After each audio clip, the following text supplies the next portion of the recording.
Amazing Atheist, this is symbolic. This is in response to a video that you did in response to a user named Duck1987. The topic was the right of, well, your response was really partially an argument, partially a ridicule of his having ridiculed you or something. I never saw his video. In any event, the basic topic, I think the core topic under discussion was the right of private business owners, which apparently you maintain that private business owners should have the right to discriminate against people on any grounds and to deny people of any type the right to access to their business, basically.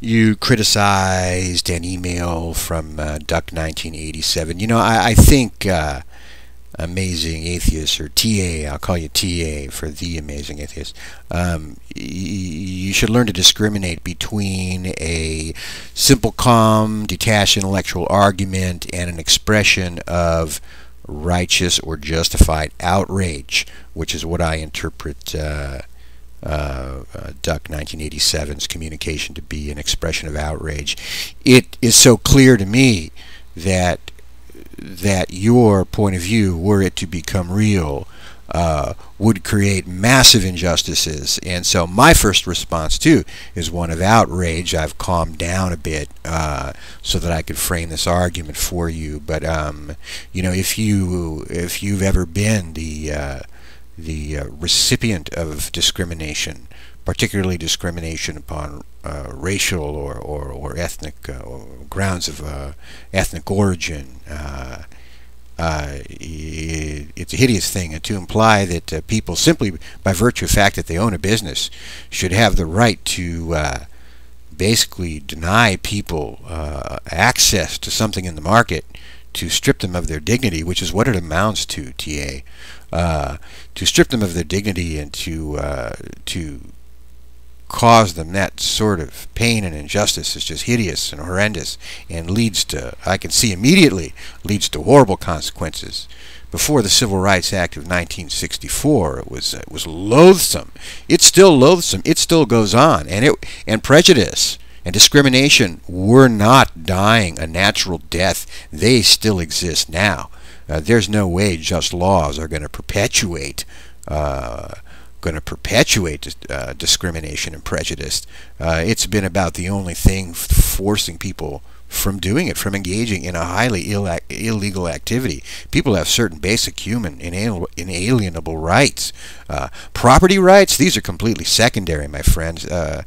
To hold private property rights in some degree sacred above the common rights of the people, of any individual, to freedom and free access is unconscionable.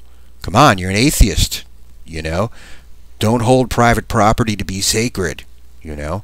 It's not a sacred thing. In fact, if you believe, as I do, that we evolved from people who followed migrating animals, property would have killed you.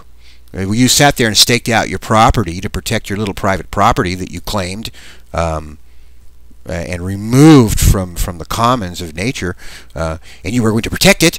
The game was moving off, man. You'd have died. Property was death in those days. It's still death now. It's just that other people die at the hands of property. In any event, I don't want to go off into some rant. I'm not totally opposed to private property, but I don't believe that it's some sacred right above all others. What do I have? Some things scribbled here. I mean, I'll just point out in passing, I don't see what's wrong with public property.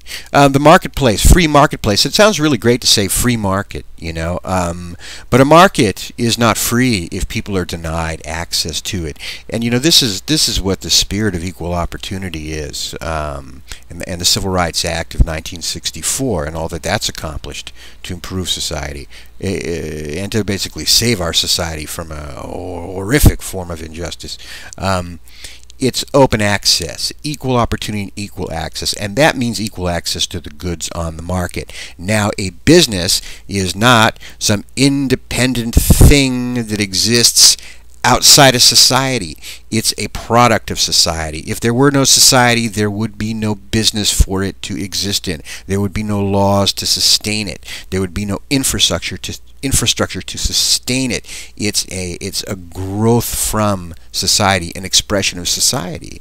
And everybody, all the humans, are part of society. Everybody, regardless of skin color, regardless of religion, regardless of gender, national origin, disability, all of these things. Therefore, everybody has an equal right to access to that, because everybody is part of society.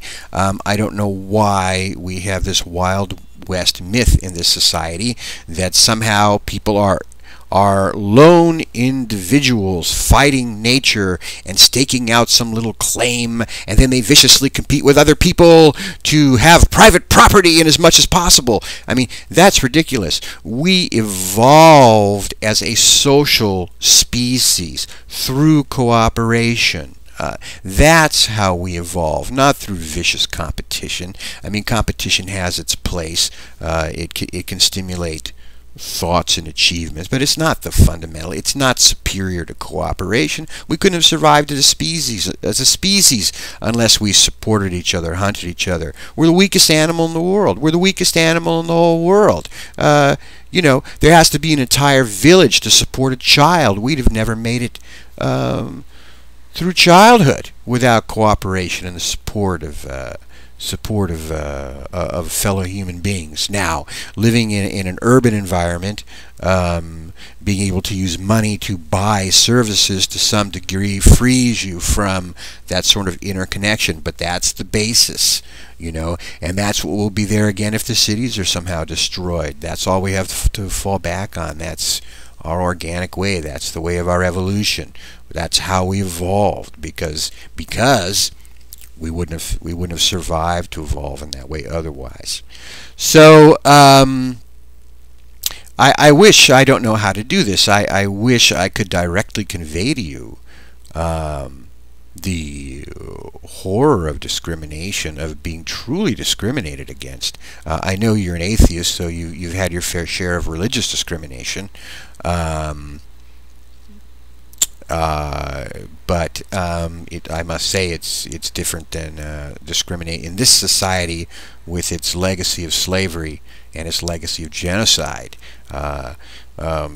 Being discriminated against for being an atheist, you know, is nothing compared to racial discrimination, where people will really do violence against you, strip you of your dignity whenever possible.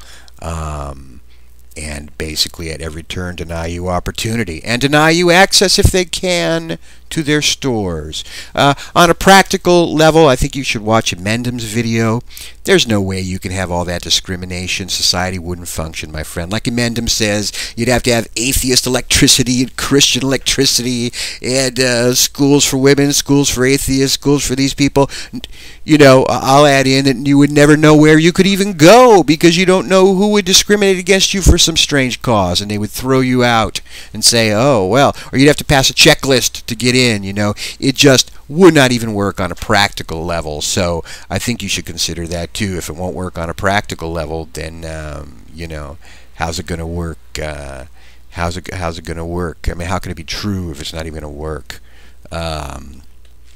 Except perhaps for a very short time. Anyway, I wish you'd see the light, man, on this. I don't know, maybe you just haven't been abused enough by society.